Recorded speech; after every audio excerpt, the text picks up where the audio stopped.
Welcome back to the Sports Source. This segment brought to you by Safety Systems. When it comes to your office security, to your home security, these are the guys to trust. Also, in terms of home theater stuff, boy, they are the masters. You can get in touch with them about building the perfect home theater into your new home or into your existing home. Safety Systems, check them out online. SafetySystems.com, and you'll see everything they do, and boy, it's a ton of stuff. Safety Systems. All right. I am back with Ryan Callahan, David Ubben, and Justin Hamilton here. Again, we've been talking a lot the last few years as it's become more and more of a thing about these guaranteed deals, coaches getting more and more money. The contracts are getting so long, and a lot of them guaranteed, to where the buyouts are just too stiff. Mark Stoops at Kentucky, for example, Mitch Barnhart, it looks wise now, early on said, I'm giving him a contract that we can't buy him out of. Fans wanted him out, but he stayed until he built it. Granted, you had a step back this year. What does Barnhart do? We're giving you an extension, another raise. You're our guy. We believe in you. You're our guy. The other side of that is Jimbo Fisher, Mel Tucker, who second year, so we'll see what happens with Mel Tucker. But I wonder if all this guaranteed money in these long-form contracts, could it actually be good for the sport in the long run? And you got hold your laughter.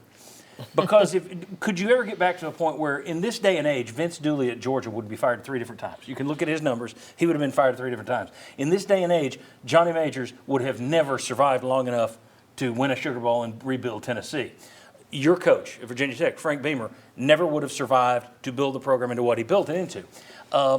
Could it be that because teams are now more trapped than they have been in the past, and you can't just blow up a guy for one bad year and you're not constantly on the hot seat, could it be that solidifies the game a little bit and is a good thing?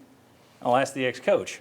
You should like this, but you tell me if I'm wrong. Well, I like it, but not for the reasons you might expect. I like it because it guarantees stability. That's, to me, what has been missing in modern-day college football, and you need that. For all the reasons that we talk about on this show, that we talked about offset, you need time to do all the things that you've got to be able to do to establish a quality program that's going to be sustainable over the length of time. The only issue, or the other side of the sword for me, is what it does with the big numbers, is it does further separate coaches from the common fan that is filling up the stadium, or that's watching on TV, or that's sharing their opinions on social media. And that's where, with the general public, that the issues, I think, grow.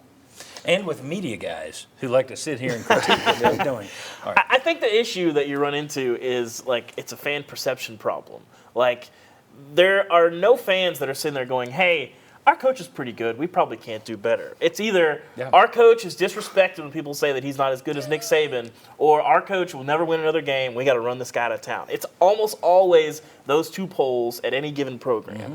And I think that the problem that you run into if these guaranteed contracts in the modern era is that fan perception, that toothpaste is out of the tube. That's never coming back. And when you try to operate a program in that, and you're basically handcuffed to a coach, the level of toxicity that this thing begins to sort of simmer over and over, and then you add the portal to that, it becomes impossible to recruit not only future rosters but your current roster. I don't think you can operate a program where you're basically handcuffed to a coach. Like, you look at what's going on at A&M right now. Yeah. Like, that's really, really tough, and it's going to be hard to get that back going because you got to get some positive juice, but you need players to get positive juice. You're losing players. I mean, it's a chicken and egg situation, but you have no chicken and no egg.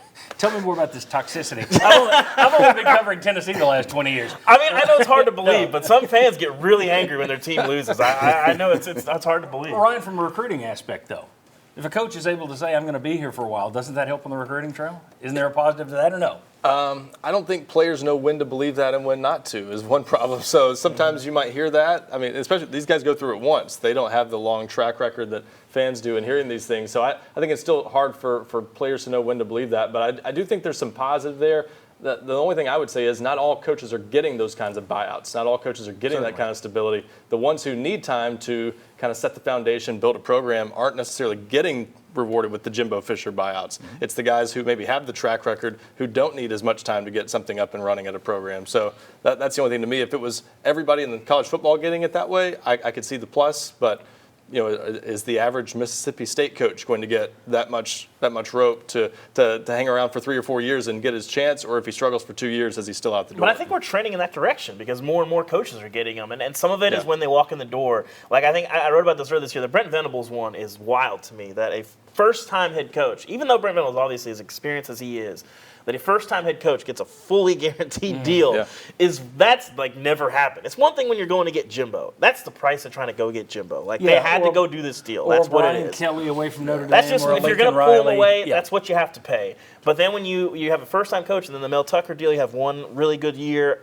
built largely off of portal success, and then you sort of say, here's the keys to the kingdom. Here's all of our cash. I mean, it's you got these Ole are Miss. these are emotional decisions. That's what it is. And I've long said, athletic directors versus agents is the most lopsided rivalry in college sports for good reason, because they just run it up, and that's what's happened in a lot of places. So you got to be careful. Well, I never thought I would see the day when Ole Miss was paying a coach $9 million and Kentucky was paying a football coach $8.6 million.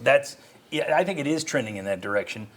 But I just don't know if it's going to have the effect. See, it may just be that, well, if we can't fire the head coach, now we're going to fire the athletic director who gave the head coach that contract.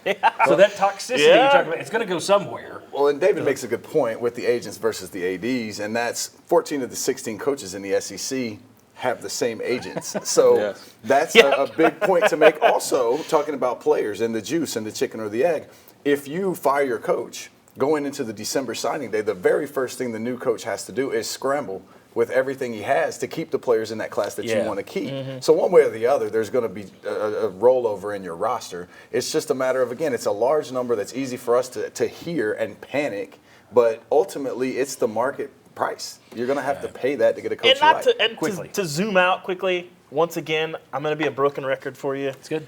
There's never any money to pay the players, but if you need $4 million to come up with a coach, well, here's $4 million. But we don't have any money. Everyone's broke. Everyone's broke. They're paying the players now. I mean, Well, the schools aren't, but I'm just saying, just to zoom out macro. Florida has monopoly money with theirs, though. They got some issues down there. All right, when we come back, there's been talk about the NFL looking at Josh Heupel. We might have heard Tony Romo talk about that.